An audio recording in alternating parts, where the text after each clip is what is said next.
Magandang hapon sa inyong lahat.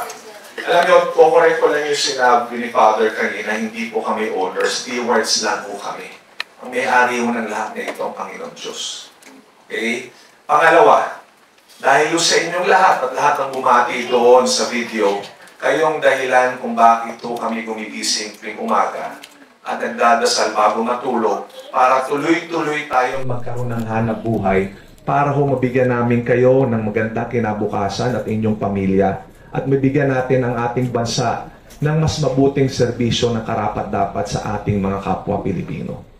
Yan po ang dahilan. The reason why I wanted to talk to you is because the forthcoming election is very, very important. Alam niyo po, gusto kong ipaliwanag, ang ganda na sinabi ni Father kanina, na hire on character. I think this election is very important that you know why are we voting on May, this coming May 11. Ano ho ba ang responsibilidad na isang senador? Kailangan marunong gumawa ng batas. Pangalawa, marunong mag-aral ng budget. Pangatlo, kung sakaling magkaroon ng impeachment, magaling at makakaunawa sa batas at mag-function sila as impeachment judge. In case of war, dapat alam nila anong desisyon, amnesty, oversight, appointments, treating concurrence, which means yung mga relasyon natin sa iba-ibang bansa at saka martial law. Ito po ang kailangan alam ng isang senador. So kailangan po, kung kayo'y boboto, kailangan isipin ninyo, isalang-alang ninyo ang responsibilidad nila. The other day, I was with an ISO auditor. Para ho siya maging auditor ng American Bureau of Shipping, napakadami hong requirement kasi ang CAP was issued certification ng ISO 9001. Now, I asked her, paano ba maging isang auditor ng ABS? Sabi niya, college graduate, mag-e-exam, magka-qualify. After ma-qualify, marami siyang pag-aaralan seminar. And continuous learning po yun. And ino-audit siya para ho maging isang auditor. Ito, senador, kailangan po pag-aralan at pag-isipan natin ang qualification ng isang senador na kaya niyang gampanan ang responsibilidad na ito. Okay, these are company values. Kailangan maka-Diyos.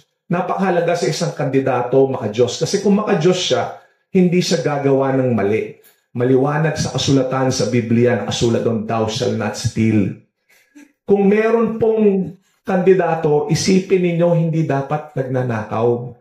Maka-Diyos, may takot sa Diyos at pananagutan niya sa Diyos yung kanyang ginagawa. Pangalawa, makatao. This is our core values. Sundin lang natin itong tatlo na lang muna ito, core values natin. Makatao, kung talagang may pagmamahal siya sa kapwa Pilipino, magsiservisyo siya ng tapat, na may integridad, at talagang ang kanyang objective kaya sa tumatakbo ay magkaroon ng serbisyong tama at mabigyan ng kaukulang batas para maproteksyonan ang ating kapwa Pilipino, maging pro-Filipino and pro-people. Okay? So gawin po nating batayan ito para ho hindi tayo maligaw sa pipiliin nating kandidato. Makabayan, dapat talaga hong may sincere service for Filipino. Nakasulat ho dito, hindi ko na kailangan himayin, may integrity, may accountability. Dapat mayroon hong ganon yung ating kandidato. May integridad, hindi yung patalon-talon kung saan partido, minsan nandito, minsan nandyan. Kailangan may integrity, may pananagutan, may paninindigan. So piliin po natin yon. Hindi ho ako magsasabi, marami ho tayong kandidato. Hindi ho magsasabi kung sino dapat yung iboto. Pumili lang ho kayo ng tama. Based on this, based on our core values, gamitin po natin itong gabay para po makapili tayo ng tamang kandidato because napakahalaga po ng eleksyon natin sa ngayong 2025, sa susunod na linggo. Napakahalaga po nito. This will determine our fate and our future and the future of the next generation. Ano ho ba yung sasabihin kong mga sample ng kandidato? Isipin natin, I want to look at the past. Sino yung magagaling na kandidato? Si Senator Miriam Defensor siya. I-YouTube nyo siya at i-Google nyo siya. Tingnan nyo ang credential ng taong ito. Top-notch sa bar. Magaling, matalino. Accredited siya ng international community as an international lawyer. Raul Manglapus.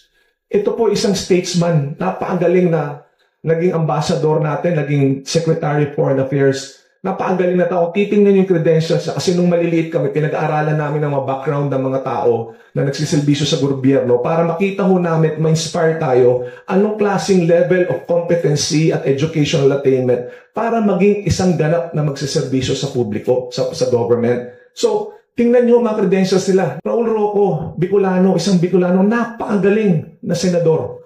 Magaling makapagtalaktakan, nakagawa siya ng maraming batas para sa mga Pilipino. Blas Ople, isang taga Bulacan. Ito, hindi mo nakapagtapos ng sobrang taas ng education, but he could speak and argue and talk about law, whether international or domestic. Tingnan niyo po ang kanyang credentials. Si Google ninyo, napakagaling po. Jovito Salonga, isa pa rin magaling na senador. Naging Batikan senador ng Pilipinas during the 1990s. Tingnan niyo ang credential nito, isang magaling na abogado.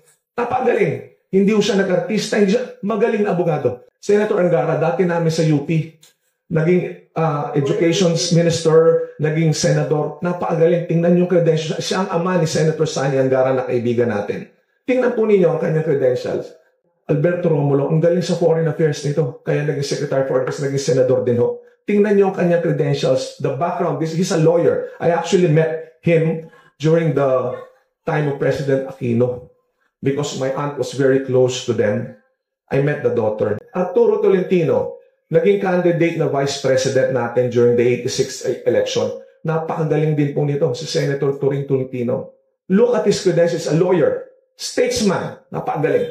Vicente Magsaysay, he's also very good senator, very good track record. His name alone, talaga ho makikita nyo na ang serbisyo nila sa bansa ay talagang fully dedicated sa kapwa natin Pilipino. So Pero Laurel, isang Batanggenyo from the Laurel clan, naging presidente ho ang Senator Laurel nung araw, President Laurel nung araw. Napakagaling din po nito. Tingnan nyo yung background. Tingnan nyo kanyang background. Yan po, si Juan Clavier, Mr. D, Let's Do It. Napakagaling, dynamic, doctor of medicine na naging senador. Nakapagpasa siya ng ilang bills to improve the healthcare of the Filipino people. Wilberto Tañada, known to speak on the left side, but is very good. Serving the poor and the countryside. Marami rin usag na pasang batas. Abogado rin po ito. Tingnan po ninyo kanyang credential. Sabi ho ni Senator Miriam Santiago, ang balota ay hindi listahan ng magnanakaw. Kaya pag-isipan ang pangalan na ilalagay ninyo. Please, lahat po na nakikinig sa inyo sa probinsya, please, kung may kaso ho ng pagnanakaw, o may question of integrity, o may problema ho, please.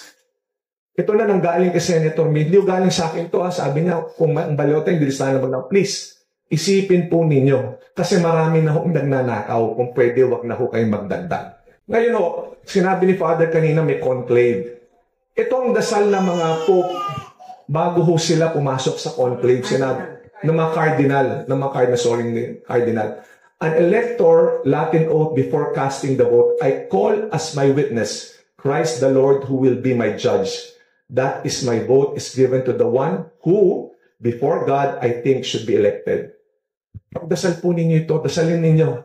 Hindi lang ho Pope ang binoboto na, sila Pope ang binoboto, head of the church, tayo head ng bansa natin, 12 senador, maraming congressman, maraming mayor, maraming party list. Gawin po ninyong gabay yung sinabi ko sa inyo.